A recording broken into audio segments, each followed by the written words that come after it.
लातूर महापालिकेच्या 18 प्रभागातील 70 जागांसाठीची मतदानाची प्रक्रिया आज पार पडतीये। यासाठी प्रशासनाकडून जय्यत तयारी करण्यात आली आहे। महापालिकेच्या 70 जागांसाठी एकूण 359 उमेदवार निवडणुकीच्या रिंगणात आहेत। मतदानासाठी एकूण 375 मतदान केंद्रांची निर्मिती करण्यात आली असून जवळपास 1652 कर्मचाऱ्यांची थेट नियुक्ती करण्यात आली आहे। दिग्गज नेत्यांची प्रतिष्ठा पणाला लागली आहे, मात्र मतदार राजा कुणाला पोल देणार हे पाहणं महत्त्वाचं ठरणार आहे। याचाच आढावा घेतलाय आमचे लातूरचे प्रतिनिधी सचिन अंकुलगे यांनी। लातूर शहर महानगरपालिकेच्या निवडणूक प्रक्रियेमधील मतदानाला आज या ठिकाणी सुरुवात झालेली आहे आणि लातूर शहर महानगरपालिकेमध्ये एकूण 70 जागांसाठी जे आहे ती आजच्या दिवशी जे आहे ती या ठिकाणी मतदानाला सुरुवात झालेली आहे।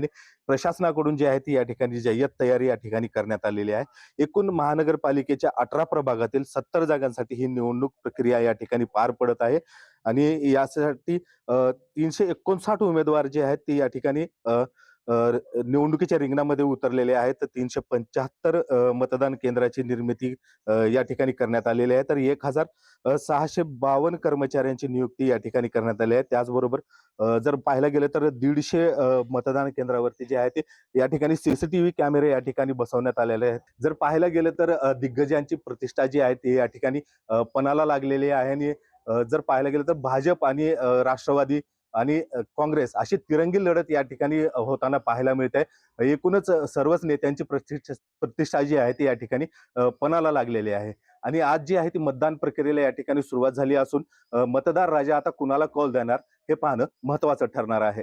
सचिन अंकुलगे, लोकशाही मराठी, लातूर।